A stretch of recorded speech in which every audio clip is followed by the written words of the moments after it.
Hey guys, Kyle here from Anglers. With this week's fishing report, we got a special guest, LJ from GI Jigs. Hi everybody. He's going to talk real quick about what's happening down south, but before that, I'm going to let you know what I've been doing up here in Annapolis. We've been getting some great perch near the bridge, targeting those with Sabiki rigs. We're going to tip those with our fish bites, bloodworm fish bites, and then I like to fish the red flash Sabiki, the Chesapeake Sabiki, the 2-hook rig. These work great. Honestly, I've been getting them even without the fish bites on there. Right. Throw about an ounce on there and just hop it back to the boat. Down at Chesapeake Beach, what I'll do is I take my fish bites and I have a pair of scissors, and I just take these little strips out and I'll just cut up a whole bunch of little pieces. Yeah, they're just laying there because you never know when you're going to need to put one on. And you guys have this red, the A1.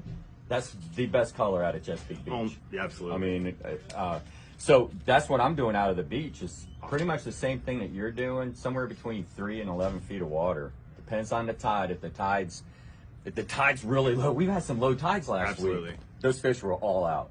Nothing was close in.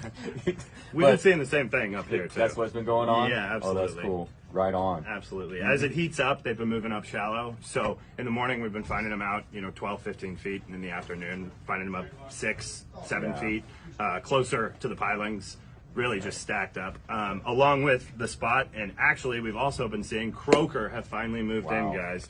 So I was out this weekend with my 6-year-old son at Sandy Point, actually, and we were pulling up 9 and 10-inch croakers finally. So they are out and they are catchable, guys, from the bank and from the boat. That's really cool. Hey man, so you got these micro paddle tails? Absolutely.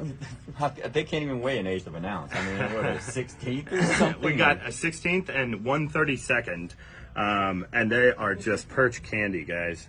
They look great. Those are the best colors right there, that chartreuse and the white. Absolutely. I got to try those down at the beach, throw it up in the riprap and stuff right on that shoreline. Absolutely. Another little trade trick here, guys, is take one of LJ's 3/16 ounce GI jig heads, throw a diesel minnows by Z-Man on here. That's the Elastec plastic, guys. You're going to catch a million fish on one bait. And then another little trade trick that I like to do, guys, is take these TRD spins. They're really intended as a tail spin for a soft plastic worm, but no rules in fishing, right? So I like to take these and stick them up into the belly of my paddle tail swim bait, and that just gives you an underspin action that the perch just can't resist. They like that vibration. They love it up quickly, don't they? Displacement, flash, everything they want. So that just crushes them. Sure. And then the other thing, guys, also we can't forget, during the moratorium on rockfish, unfortunately we can't catch them, but we have been catching tons of catfish. So I personally love to go catfishing. I was out last night. That's a lot of fun. Oh my God. They fight hard. Absolutely. Feeling them roll and head shake, it's great. So guys, keep it real simple for the catfish, especially near the bridge. All you need, a 5/0, 6/0 circle hook, some cut bait, right? That's all you need. Absolutely. A piece of LY, cut it up and put it on there, drop it down with an egg sinker. The other thing is when the catfish bite these circle hooks, don't set the hook. Ooh. Just all you have to do is just let him have it, and then just tighten your line, get all the slack out of your line. Next thing you know, he'll just load up your rod and it's on. Otherwise, you'll miss them. Another little trade trick, though, guys. The crabs have been stealing cut bait like crazy. So anything you can do to kind of lift your bait up off the bottom, dropper loop works great. Keeping it just 6-8 inches up off the bottom, out of the range where the crabs can snip it. And then the other thing, if you do like to fish on the bottom, is make sure you have bait bands, guys. This is going to make sure your bait stays on your hook, right? So you're not buying bait to just give them lunch. So that's a huge thing for me, right? I hate when I buy a bag of LY and it's gone in an hour because the crab stole it all, right? So that's big for me. And now I'm going to turn it over to LJ and let him talk a little bit. I got to tell you, man, I've been waiting for this time of year all winter, and it's just heating up right now. It's getting hot. We've just had some bulls show up this week. Now they flashed through, but I know that historically they're around. They're going to be around Poplar. They were sleeping in there. I've seen them. They're not on the shoreline, okay, but they're off of the shoreline a little bit, and you'll see them cruising through. Keep an eye on your side scan because you'll see it'll look like a rock pile over there. Making big like, marks. Man, I'm on a sandy bottom. Why is there a rock pile? That's right. It's not a rock pile. Those are bulls swimming through, so go chase them. things I like to do with the bulls. Okay. All right. I got popping corks. Okay. Absolutely. Also, you might have already heard, we got the new GI Jig half ounce with the 8/0 extra hook, extra heavy black nickel hook. And these are specifically designed for the bull reds and the cobias.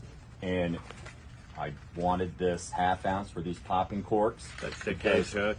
My thought is, get a bunch of guys from my boat with these popping corks and create all of this disturbance and bring them to us.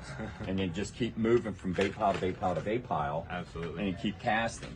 Draw them in rather than chasing them, right? Right. And then if I'm putting on like that half ounce works very well with the 5-inch diesel, and I like this hot chartreuse. And you might notice that pink with the orange eye. That I've caught more bulls and cobias with that color than any other color.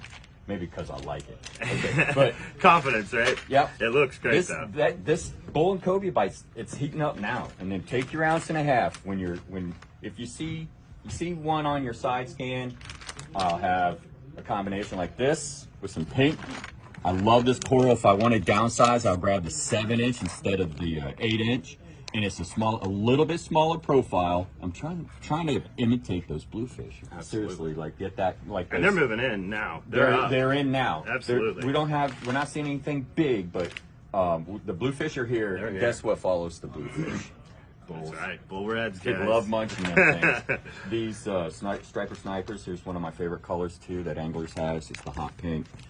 Those two colors, I think it's just easy for those fish to see it. Just give them a target. Yeah, absolutely. It gets their attention right away. And sometimes, like maybe early morning, you're gonna stick on a little bit darker color, like Keep it this natural. mackerel. Absolutely, Yeah, absolutely. Try to match the hatch, right? The other thing that's happening is the Spanish are just starting to show. Okay. Wow. And so your rain minnows right here, as you see here, we have the 2 profiles in the 1/2 ounce and the 1 ounce.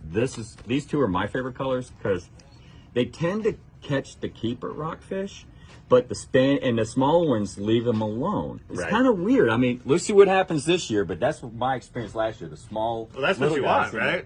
Yeah, I want the blue fish. I don't want to mess the with the little mackerels. ones. Yeah, I don't want to be releasing that stuff. Now, trout are still here. Okay, I'm using 3/16 ounce. These are the 3 colors I'm using most, and Anglers has I love this blue crab. This works good. Now, I got to say this. Anything with copper If you're flake. targeting trout, you've got to be first light. Like, not after the sun rose. You've got to be their first light. Because they'll be in close first light, but after that, they're going to push off to what I call the second ledge. They're going to move out to about 9 feet of water. Right. So you might find them at first light on that structure, on that point. But as the day moves on, just back off. Cast away from the shoreline. And I'm not kidding. Get it down. Well, get your marks early. That way you can kind of follow them and see what they're doing, right? Yeah. It's a little harder to find them later in the day, especially after they've already started to move. They right? will slow down, like in the middle of the day. Just go target the other species. Right. And come back if you want to fish in the evening. Come back in the evening. Another thing I'm looking to see show up are the black sea bass and the flounder. Somebody caught at the combo for kids. That's right. Steve Griffin. That's right. We got about, what was it, 7-inch flounder? Yeah, it's pretty amazing. Under the bridge. Show up. So take your rain minnows and tip them with a little piece of squid. It'll get you those bites. So I mean, this bite that I'm describing is pretty much from Chesapeake Beach all the way down to the Maryland line out of Point Lookout. So this is right now the best time of year. It's just getting hot. Yeah, absolutely. Yeah, go fishing, man. It's time. By the time you hear about it, it may be gone. Yeah. So Yeah, get out there and capitalize. I like to tell people, be the report, don't read the report. Absolutely. That's a good tip. Well, hey guys, we're going to wrap it up, but we really appreciate you. And that's this week's fishing report with Kyle and LJ. Tie lines, everybody.